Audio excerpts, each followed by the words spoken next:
तो आज हम उत्पत्ति की पुस्तक का चौथा अध्याय उसमें 15वां से 26 तक का अध्ययन करेंगे। वहाँ पे लिखा हुआ है, इस कारण यहोवा ने उससे कहा, जो कोई केन को घात करेगा उससे 7 गुना पलटा लिया जाएगा।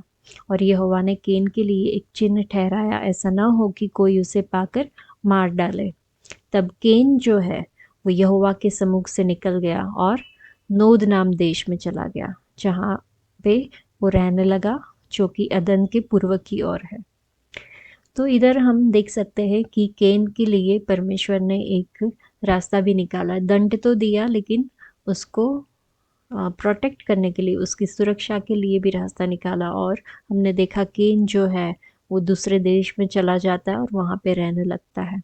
आगे लिखा हुआ है कि जब केन अपनी पत्नी के पास गया, जब वह गर्भवती हुई और हनोक को जन्मी, फिर केन ने एक नगर बसाया और उस नगर का नाम अपने पुत्र के नाम पर हनोक रखा। हमने देखा केन दूसरे देश में चला गया, वहाँ पे उसने शादी की होगी और अपनी पत्नी के साथ रह रहा होगा। उसके बाद जो है उसका बच्चा पैदा होता है, उसका नाम उसने हनोक रखा। और जो नगर उसने वहाँ पे बनाया था दूसरे देश में, उस नगर का नाम भी उसने हनोक रखा अपने बेटे के नाम पे।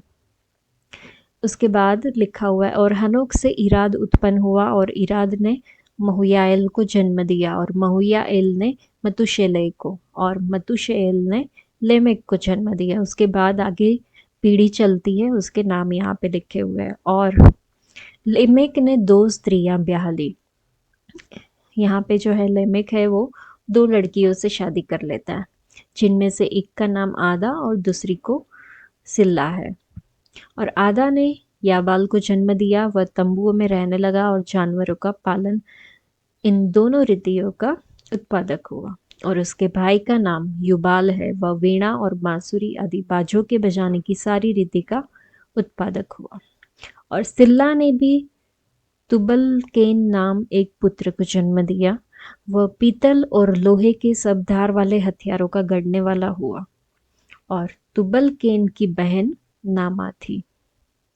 इधर हमने देखा कि केन के बाद उनके बच्चों के द्वारा आगे कितनी पीढ़ी चली, उन्होंने क्या क्या काम किया, वो सारी बातें यहाँ पे लिखी हुई है। उसके बाद आगे लिखा हुआ है, और लेमेक ने अपनी पत्नियों से कहा, हे आदा और हे सिल्ला मेरी सुनो। हे लेमेक की पत्नियों, मेरी बात पर कान लगाओ। मैंने एक पुरुष को जो मेरे चोट लगाता था, अर्थात एक जवान को जो मुझे घायल करता था, घात किया है।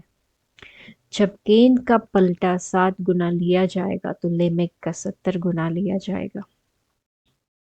और आदम अपनी पत्नी के पास फिर गया और उसने एक पुत्र को जन्म दिया और उसका नाम यह कह के शेत रखा कि परमेश्वर ने मेरे लिए हाबिल की संति, जिसको केन ने घात किया, एक और वंश ठहरा दिया है। उसके बाद इधर लिखा हुआ है कि आदम जब अपनी पत्नी हव्वा के पास गया तो एक और बच्चा पैदा हुआ, जिसका नाम उसने शेत रखा, क्योंकि उसने कहा कि परमेश्वर ने मेरे लिए हाबिल की जगह पे, जिसने केन को घात किया था, उसकी जगह पे ये बेटा दिया है, जिससे कि मेरा वंश आगे को चलेगा। और शेत के भी एक पुत्र हुआ और उसने उसका नाम एनोश रखा। उसी समय से लोग यहोवा से प्रार्थना करने लगे। हमने देखा कि ये संसार में जो है प्रार्थना की शुरुआत कब हुई, जब आदम का बेटा शेत का भी एक बेटा पैदा हुआ। उसके बाद से लोग जो है वो परमेश्वर से प्रार्थना करने लगे। तो आज के लिए बस इतना ही। परमेश्वर आप सबको आशीष दे।